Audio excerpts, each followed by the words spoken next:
All right, welcome everybody. This is the Marvel Minute. I am Brandon, as always, joined by Trevitt. Trevitt, how we doing, man? Not bad. How you doing? I'm doing all right. Nice. I would say I'm sad football's over. I that always semi depresses me, but I do like not rushing around on Sunday mornings and feeling a little bit under stress to set fantasy lineups and get gambling picks in and shit like you know. I was able to just drink coffee, read comics, and get ready for this. And it was a nice Gonna Sunday. relax. Uh, but yeah, comic wise, got the chance to catch up on a bunch of stuff while reading our winner in the poll this week, Marvel 2-in-1, number 2.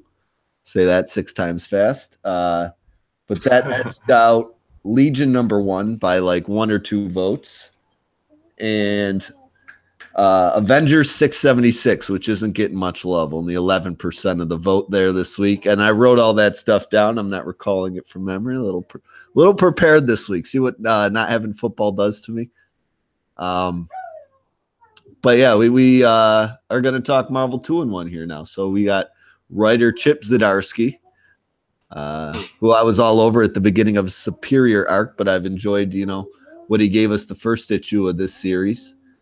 Yeah, he's killing it. And yeah, he's been doing pretty good. And then art team, we got Jim Chung, John Dell, Walden Wong, Frank Martin, all doing various different jobs as far as pencils, inking, colors. You know how all that goes. But yeah, so we got this blurb here we're going to get into, and then we're going to give you the summary of the issue and tell you to, like we always do, buy, borrow, or forget it altogether, or kill it, as Jim likes to say. But yeah, the Marvel 2-in-1 starring Thing and Johnny surprised the shit out of me with issue 1. I legit thought that it was one of the better Marvel comics I've read in a long, long time. I was excited for the second issue after a perfect combination of character and plot development in the first story. So without further ado, let's stop blowing the book for a second here and dive into issue 2 and see if 2 has the same amount of heart. All this while my cat attacks my arm. So the issue starts off with Thing having a conversation with longtime supporting character for the Fantastic Four, Alicia Masters. We're going to get into more of her history personally when we do the Midpoint Marvelous Facts on the Marvel Madness Comics podcast. Shameless plug there. But moving on, her and Thing are basically just having a talk back and forth, and Thing is basically having a little bit of a crisis, a mental crisis of sorts, about really not being 100% honest with Johnny about exactly, what hologram Reed has told him and what then Thing interpreted from that and told Johnny, to kind of snap him out of his depression, which is what he really reasons with himself for having said what he said to Johnny.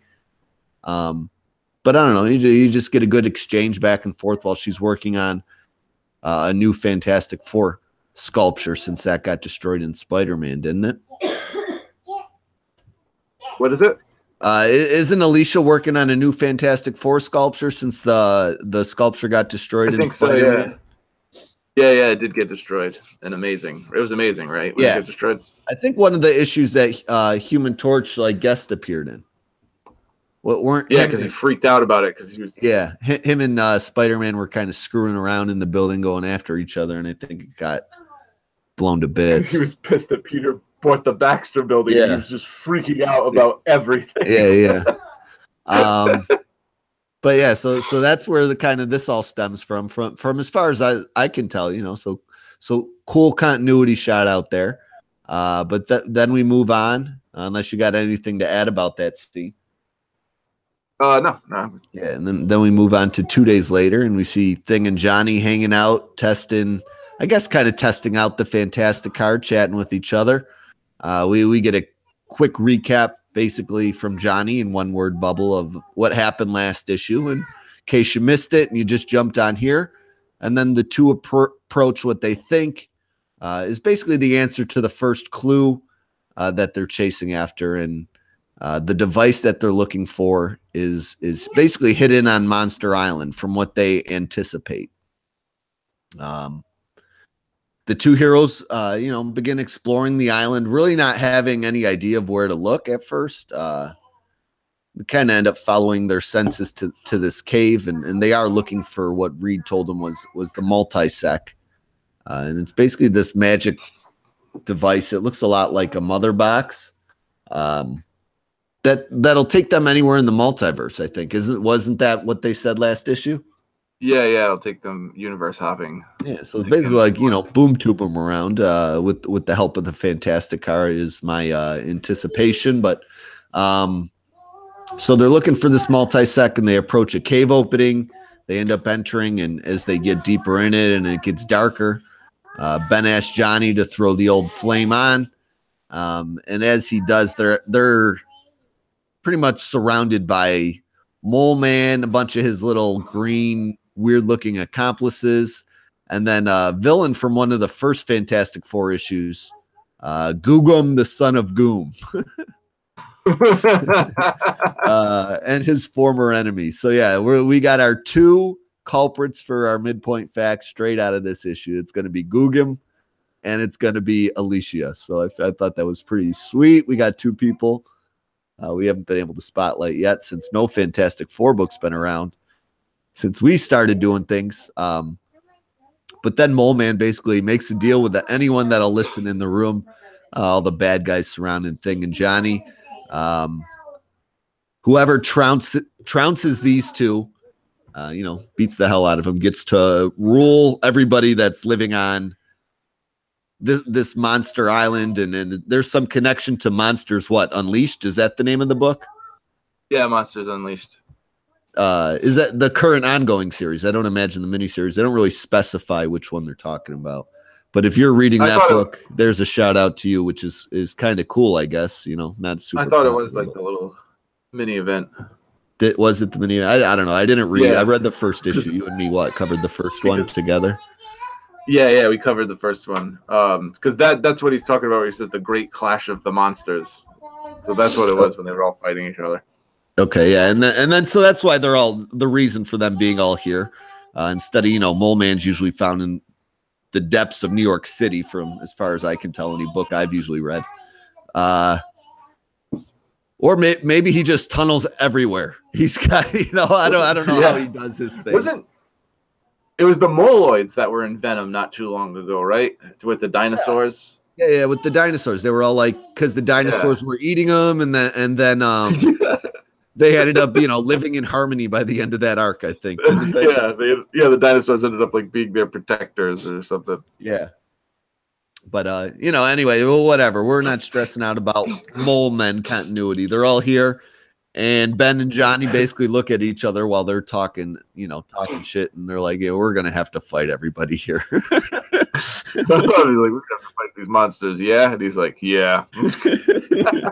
Yes. Pretty cool. Pretty funny. I mean, when Ben and Johnny are talking back and forth to each other, it's just really good. Just really good back and forth dialogue. And they each definitely sound like the person they're supposed to be. They don't have the same voice or anything. So just good characterization is basically what I'm trying to say. But yeah, they start whooping ass at first. They're doing pretty well. But then Johnny runs into the little, problem males hate to run into. He can fail to perform after so long. And his flame ends up going out. So they kind of look like they're going to get overwhelmed. They can't see. There's just Moloids and Mole Men and Googum all surrounding them, about to whip their ass, when Dr. Doom comes strolling in and does a giant blast with the armor, saves everybody's ass. Thing attacks him at first. Him and Thing go back and forth, but then we get another kind of clever little moment with the Mole Man like kind of yelling at Doom, but then Googum being like, Metal Man is new island president, because he basically bested everybody all at once. I love when he comes in at that opening line where he's like, democracy is overrated, and just blasts him. Like, that's just the coolest thing ever. Yeah.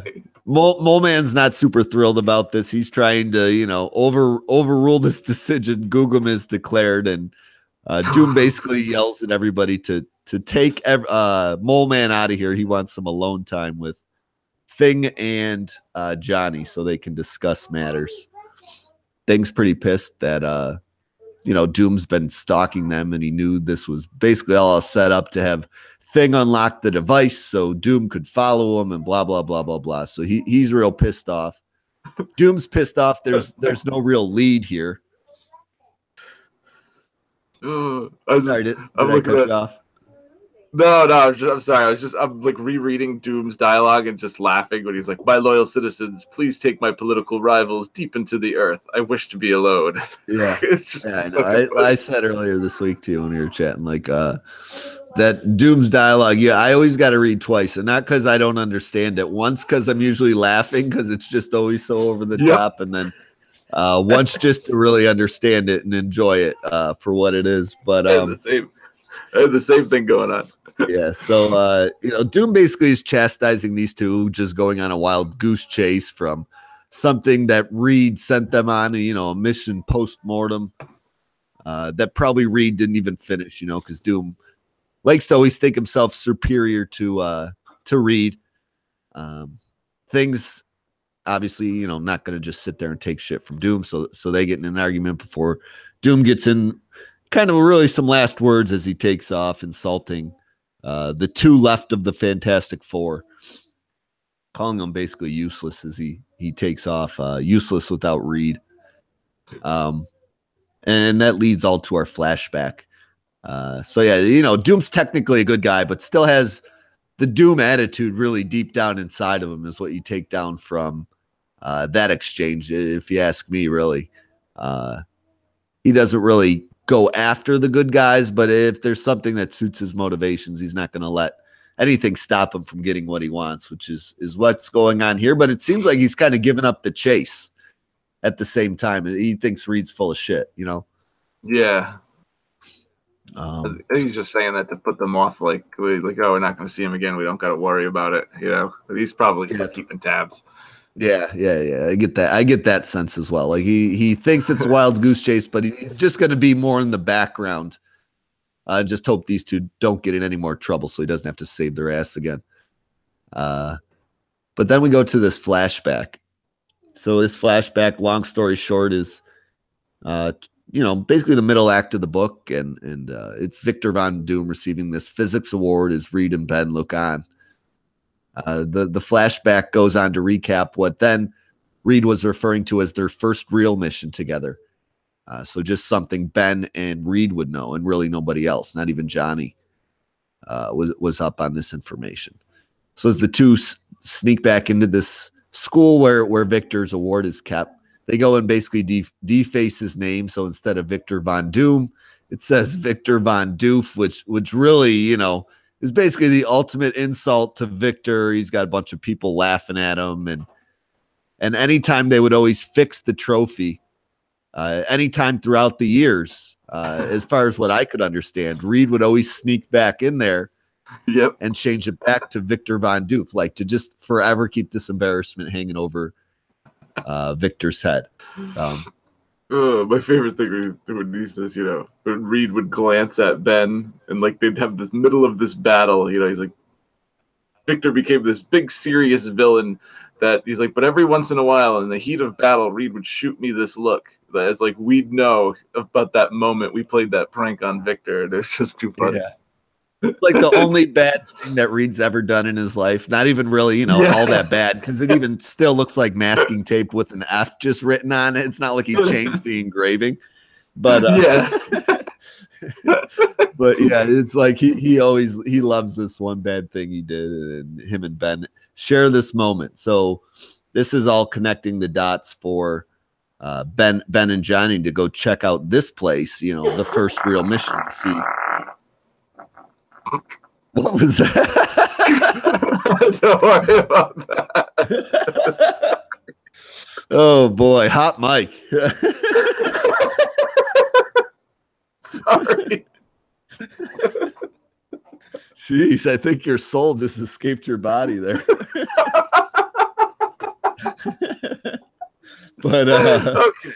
Anyway, The one thing I did read interesting about this scene that I wanted to bring up in the before we move on from it is that the trophy does say 1998. So some people online were kind of going crazy that, you know, this can't be the same Marvel universe from back in the day. Yeah. Because Reed wasn't in college in 1998. You know, it kind of looks like this was college years or end of high school even. But how you know, which would throw the Marvel mean? timeline off crazily. You know what I'm saying? Yeah, but then like Reed would be like what 80 something years old, and Johnny would be like 70. Yeah, no, I know. So you got to pretty much like ignore World War II ever happened in the Marvel universe. I don't know what they're trying to get at. But yeah, anyway, we go towards, you know, the final act here, which is Reed.